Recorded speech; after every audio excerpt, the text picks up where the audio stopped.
Bonjour à tous et bienvenue dans cette nouvelle vidéo qui traitera de la création d'un fichier client automatisé avec onglet de saisie et donc macro commande sur Google Sheets. Ce fichier vous permettra notamment de gérer vos différents clients avec quelques indicateurs, notamment des indicateurs au niveau de l'âge ainsi que le nombre de relances à effectuer parmi tous vos clients.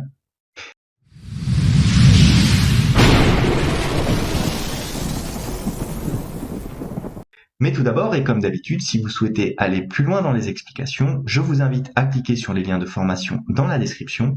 Et si vous ne souhaitez pas rater mes vidéos sur la comptabilité, la finance et l'utilisation des outils tels qu'Excel dans le monde de l'entreprise, n'hésitez pas à vous abonner à la chaîne.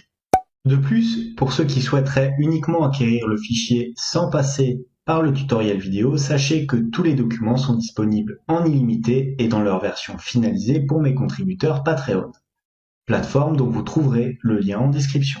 Alors pour faire notre fichier client sur Google Sheets en utilisant des macros, on va commencer, et comme à chaque fois, par établir la mise en forme. Donc ce que je vais faire, c'est tout d'abord créer de manière relativement simple, en faisant un clic droit ici, renommer, ma base de données. Comme ça, voilà. Alors, que va contenir ma base de données? C'est très simple, on va y mettre tous les en-têtes qui vont caractériser notre client.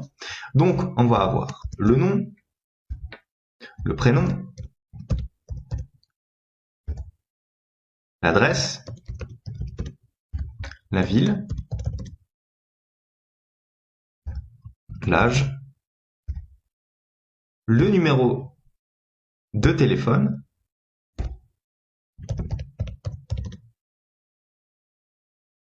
son adresse email, l'origine du client, l'action à mener, et enfin, éventuellement, un commentaire. On va pouvoir d'ailleurs élargir la colonne de commentaires comme ça. Voilà. Vous allez sélectionner cette ligne-là, vous allez mettre du gras. Vous allez sélectionner aussi tous les éléments. Vous allez centrer le tout et naturellement, vous allez placer des bordures autour de votre texte. Vous allez aérer un petit peu. Et voilà, donc ça c'est tout simplement votre petit onglet de base de données. Maintenant, je vais rajouter un onglet. Donc, on va ici dans Ajout de feuille. Je vais placer la feuille avant mon onglet de base de données. Je vais faire un petit clic droit, renommer, et je vais l'appeler Saisie. Ce sera donc votre onglet de saisie. Vous allez sélectionner d'à peu près la cellule A1 jusqu'à, on va se placer au niveau de la colonne J, et à la ligne à peu près, on va aller jusqu'à la ligne 19. Vous allez mettre un gris relativement clair, voilà, pour faire votre masque de saisie. Alors, je vous propose aussi, et comme d'habitude, d'enlever directement l'affichage du quadrillage, donc voilà. Ensuite, vous sélectionnez votre plage, vous mettez une petite bordure extérieure pour bien montrer la délimitation à l'utilisateur. Ensuite, vous allez sélectionner de la cellule A1 jusqu'à peu près la cellule A9, donc placez à peu près au milieu. Vous allez fusionner et centrer les cellules comme ceci. Vous allez mettre tout simplement nouveau client. Ça va être dans cette partie-là qu'il y aura toutes les saisies à faire pour insérer un nouveau client. Ensuite, vous allez éventuellement ici dans format, orientation du texte, angle à 90 degrés, voilà, comme ça.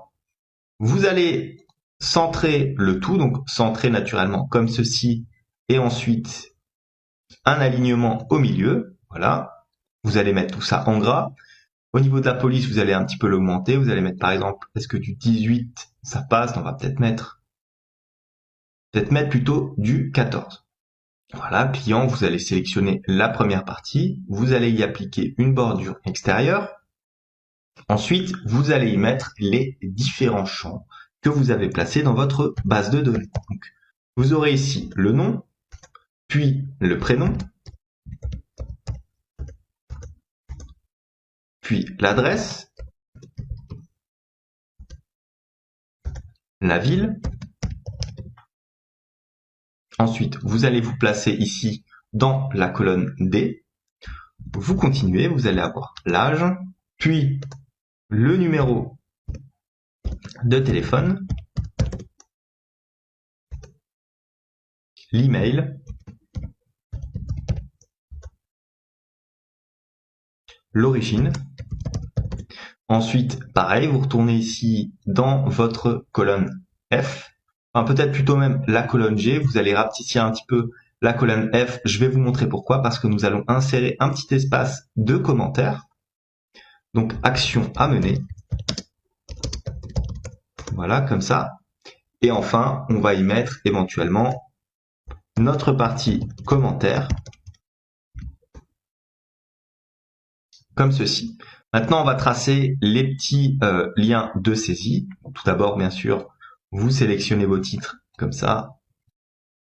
Vous y affectez du gras. Voilà. On va éventuellement centrer le texte. Voilà. On élargit un petit peu.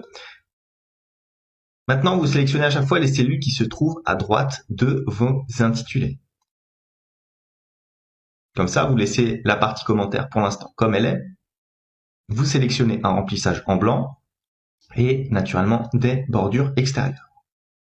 Pour le commentaire, vous allez éventuellement fusionner et centrer, voilà, comme ça. Et vous allez sélectionner, comme ceci, un petit fusionner et centrer, remplissage en blanc, bordure extérieure. Voilà, donc on a ici notre bandeau de saisie qui sera proposé à l'utilisateur. Maintenant, ce que je vous propose éventuellement de faire, c'est la même chose ici en bas. Alors, à quoi va nous servir cette zone-là? Elle va servir à intégrer certains petits indicateurs. Alors là, c'est des indicateurs que vous allez choisir totalement librement. Je vais vous en proposer 3-4. Naturellement, vous êtes libre de les adapter à votre situation personnelle. Alors, on va sélectionner ici notre petite colonne. On fait comme tout à l'heure, on va fusionner les cellules. Et on va y mettre la situation. Voilà. Vous allez aligner tout ça au centre. Vous allez naturellement dans format comme tout à l'heure, orientation du texte à 90 degrés. Alors la police était à 14. On peut sélectionner là aussi une police de 14. En gras et naturellement vous centrez le tout. Une fois que vous avez fait ça, vous allez mettre divers indicateurs ici en colonne B. Vous allez mettre par exemple le plus jeune de votre base de données. Vous allez sélectionner à peu près les cellules de B13 à, allez, on va mettre jusqu'à B16. Vous allez fusionner et centrer, vous allez mettre un fond blanc et une bordure normale. Vous allez aligner ce texte-là et le mettre naturellement en gras. Vous faites pareil avec la cellule d'à côté, donc vous faites un copier-coller et encore un copier-coller, sauf qu'au lieu d'avoir le plus jeune, vous aurez ensuite l'âge moyen et naturellement le plus âgé.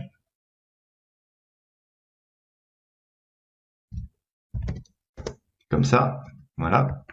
Et enfin, vous pouvez rajouter dans la colonne G, ici, le nombre de relances à faire. Alors pourquoi est-ce que je mets cet indicateur? Eh bien c'est très simple. Souvent, lorsque vous faites un fichier client, cela vous servira à voir où vous en êtes éventuellement dans les relances à faire pour vos clients. Des relances par exemple commerciales qui vont vous permettre justement d'optimiser votre activité. C'est généralement ce que vous allez chercher.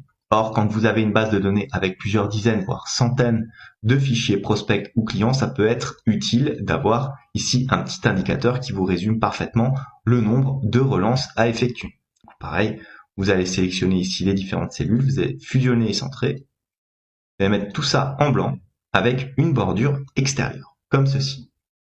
Une fois que vous avez fait ça, je vais vous rajouter aussi deux petites colonnes qui vont correspondre à quoi? Aux différents paramètres à prendre en compte. Donc, vous allez là, vous fusionnez et centrez le tout. Voilà, on met tout ça en gras. On va prendre des bordures extérieures comme ceci. On va changer éventuellement la couleur de fond. Voilà, on va mettre celle-là. Pareil pour celle-là. Voilà. Comme ça, ensuite, vous allez vous mettre ici, vous allez sélectionner le tout.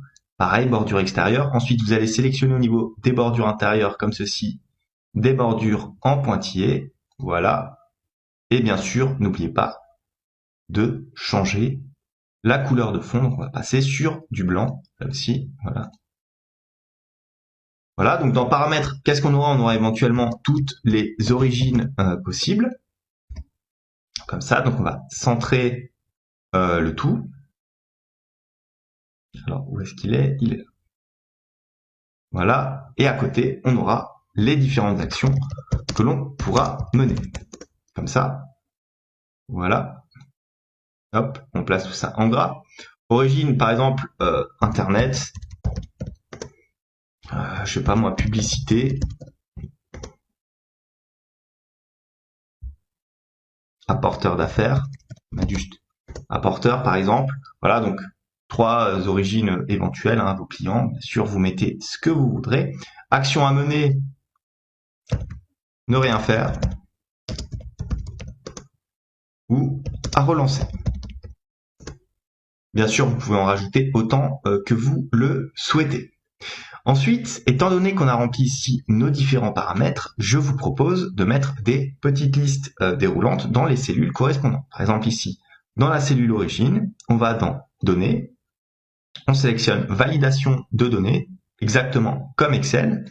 On va sélectionner une plage, donc on va sélectionner, voilà, comme ça, Origine, notre plage ici, on appuie sur OK. On appuie encore sur Enregistrer, regardez, et donc ma petite plage qui apparaît ici, comme ceci.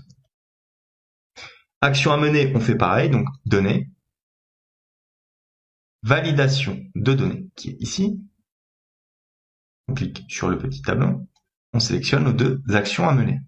On appuie sur Enregistrer, voilà, et on a les différentes actions à mener qui peuvent être sélectionnées par l'utilisateur. Comme d'habitude, lorsque l'on fait un fichier, que ce soit sur Excel ou Google Sheets, on essaye de faire en sorte que l'utilisateur ait le moins d'éléments manuels possible à rentrer.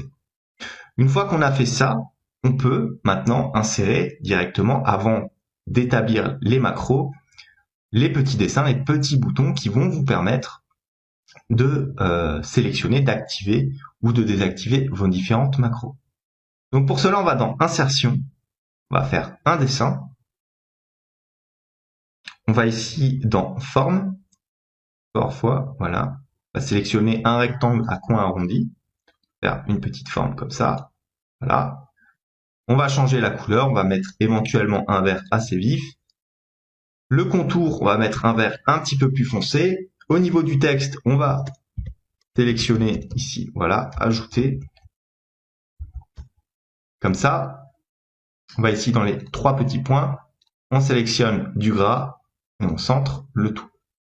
Une fois qu'on a fait ça, on va dans Enregistrer et fermer. Voilà, on peut sélectionner notre petit cadre, on va le placer ici. Ajouter, donc ça va nous permettre d'ajouter un nouveau client. Ensuite, on fait exactement pareil et on insère un deuxième bouton. Voilà, pareil, forme. Prendre un rectangle, naturellement, vous pouvez prendre d'autres formes si vous le souhaitez. Au niveau de la couleur, cette fois-ci, on va le mettre en rouge avec un contour beaucoup plus rouge foncé. Voilà. Et on va appeler ça effacer. Voilà. On peut mettre tout ça en gras. Et naturellement, on va enregistrer et fermer. Là, on sélectionne notre nouveau bouton. On va essayer de le mettre à peu près à la même taille que celui du dessus. Voilà. Et voilà. Voilà donc pour la première partie de ce tutoriel qui sera en 2 parties. Nous allons aborder dans la prochaine vidéo les différentes macros et formules à effectuer pour automatiser ce fichier pour la saisie de vos nouveaux clients ainsi que l'apparition des différents indicateurs à votre fichier. Mais comme d'habitude, n'hésitez pas à vous abonner à la chaîne si cette vidéo vous a plu. N'hésitez pas aussi à me mettre un commentaire, à éventuellement liker aussi cette vidéo. Moi, je vous dis merci et à bientôt pour une nouvelle vidéo.